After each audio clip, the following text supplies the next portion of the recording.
स्वागत है आप सभी का हमारे YouTube चैनल में। आज हम एनसीईआरटी क्लास 9 भारत और समकालीन विश्व इतिहास के पाठ 3 नाथसीवाद और हिटलर का उदय के प्रश्नों को सॉल्व करेंगे। तो आगे बढ़ने से पहले अगर आपने हमारे YouTube चैनल को सब्सक्राइब नहीं किया है तो सब्सक्राइब करके बेल आइकन प्रेस कर लीजिए ताकि हमारे आने वाले वीडियो का नोटिफिकेशन सबसे पहले आपको मिल सके। तो चलिए शुरू करते हैं और देखते हैं कि कौन कौन से प्रश्न है और उसके उत्तर क्या होंगे। इसमें पहला प्रश्न है, वाइमर गणराज्य के सामने क्या समस्याएं थी? इसका उत्तर है, राजनीति स्तर पर जर्मनी का वाइमर गणराज्य कमजोर और अस्थिर था। वाइमर गणराज्य में कुछ ऐसी कमियां थी जिनके कारण गणराज्य कभी भी अस्थिर और तानाशाही का शिकार बन सकता था, जो इस प्रकार है। पहली कमी अनुपातिक प्रतिनिधित्व से संबंधित थी। इस प्रावधान की वजह से किसी एक पार्टी को बहुमत मिलना बहुत मुश्किल होता जा रहा था। यह हर बार गठबंधन सरकार सत्ता में आ रही थी। दूसरी समस्या अनुच्छेद 48 की वजह से थी, जिसमें राष्ट्रपति को आपातकाल लागू करने, नागरिक अधिकार रद्द करने और अध्यादेशों के जरिए शासन चलाने का अधिकार दिया गया था।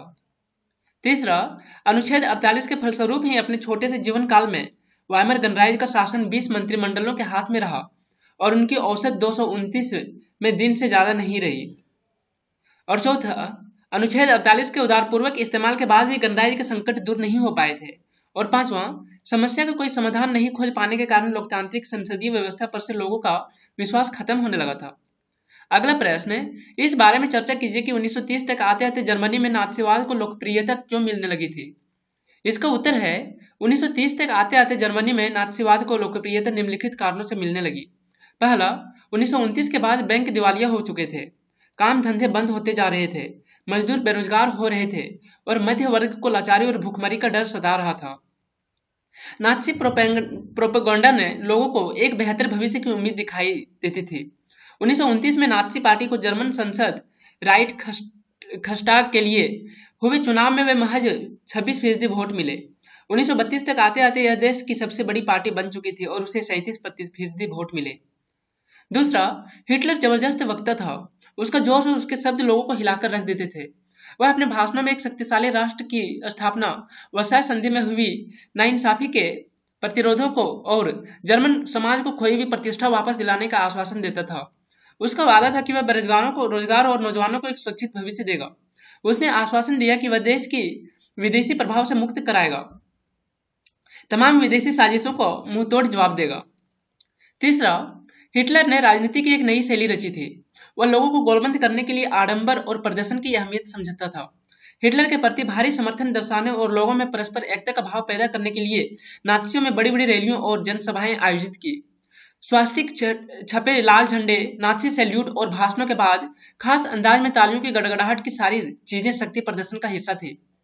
और चौथा, नात्सियों ने अपने धुआंधार प्रचार कैसे हिटलर को एक मसीहा, एक रक्षक, एक ऐसे व्यक्ति के रूप में पेश किया जिसने मानव जनता को तबाही से उबरने के लिए ही अवतार लिया था। एक ऐसे समाज को यह छवि बेहद आकर्षक दिखाई देती थी जिसकी प्रतिष्ठा और गर्व का एहसास चकनाचूर हो चुका था और जो एक भीषण आर्थिक और राजनीतिक संकट से गुजर रहा था। अगला प्रश्न है, नात्सी सोच के खास पहलू कौन कौन से थे? इसका उत्तर है, नात्सी सोच के खास पहलू निम्नलिखित थे। पहला, हिटलर के अनुसार प्रत्येक जीवित वस्तु को फलने फूलने के लिए अधिक क्षेत्र की आवश्यकता होती है, इसलिए एक राज्य को आगे बढ़ने के लिए अधिक क्षेत्रफल और नई सीमाओं की आवश्यकता होती है। दूसरा, इससे मातृ क्षेत्र देश का क्षेत्रफल भी बढ़ेगा, क्षेत्र के आकार में वृद्धि होने से शक्ति एवं सम्मान में भी बढ़ोतरी होगी। तीसरा, नए इलाकों में जाकर बसने वाले जर्मन लोगों को अपने जन्म स्थान के साथ गहरे संबंध बनाए रखने में मुश्किल भी नहीं आएगी। चौथा, इस तरीके से जर्मन राष्ट्र के लिए संसाधन और बेहिसाब शक्ति इकट्ठा किए जा सकते हैं तथा मातृ देश के लिए अतिरिक्त संसाधनों को एक जगह इकट्ठा किया जा सकता है। और पांचवा, हिटलर जर्मन सीमाओं को पूर्व की ओर फैलाना चाहता था ताकि सारे जर्मन को भौगोलिक दृष्टि से एक ही जगह पर इकट्ठा किया जा सके। अगला प्रश्न है, नात्सियों का प्रोपेगेंडा यहूदियों के खिलाफ नफरत पैदा करने में इतना असरदार कैसे रहा? इसका उत्तर है, नात्सियों का प्रोपेगेंडा यहूदियों के खिलाफ नफरत पैदा करने में इतना असरदार निम्नलिखित कारणों से रहा। पहला, नात्सी विश्व दृष्टिकोण को फैलाने के लिए हिटलर ने मीडिया का बहुत सोच समझकर इस्तेमाल किया। इस प्रचार में नात्सियों की यहूदी के प्रति घृणा का समावेश था। ग्योबल्स हिटलर के प्रचार मंत्री थे। दूसरा, नात्सी विचारों को फैलाने के लिए तस्वीरों, रेडियो, पोस्टर, आकर्षक नारों और इश्तिहारी चर्चा का खूब सहारा लिया गया। तीसरा, नात्सी प्रचार के अनुसार यहूदी एक अवांछित नस्ल था जिसे खत्म कर दिया जाना चाहिए और वे इसमें सफल भी रहे। यहूदियों को शेष समाज से अलग थलग कर दिया गया। चौथा, नात्सी प्रचार में यहूदियों के प्रति ईसाई धर्म में मौजूद परंपरागत घृणा को भी एक आधार बनाया गया। ईसाइयों का आरोप था कि यहूदियों ने ही ईसा मसीह को मारा था। पांचवा, यहूदियों को सुदखोर कहकर गाली दी जाती थी। छठा, प्रचार फिल्मों में भी यहूदियों के प्रति नफरत करवाने पर जोर दिया गया। उन्हें चूहा और कीड़ों आदि नामों से संबोधित किया गया। और सातवां, हिटलर की दृष्टि में यहूदियों को पूरी तरह से खत्म कर देना ही इस समस्या का एकमात्र हल था। अगला प्रश्न है, नात्सी समाज में औरतों की क्या भूमिका थी? फ्रांसीसी क्रांति के बारे में जानने के लिए अध्याय 1 देखें। फ्रांसीसी क्रांति और नात्सी शासन में औरतों की भूमिका के बीच क्या फर्क था, एक पैराग्राफ में बताएं। इसका उत्तर है, नात्सी समाज में महिलाओं ने द्वितीयक स्तर भूमिका अदा की। उन्हें आर्य संस्कृति का संवाहक माना जाता था।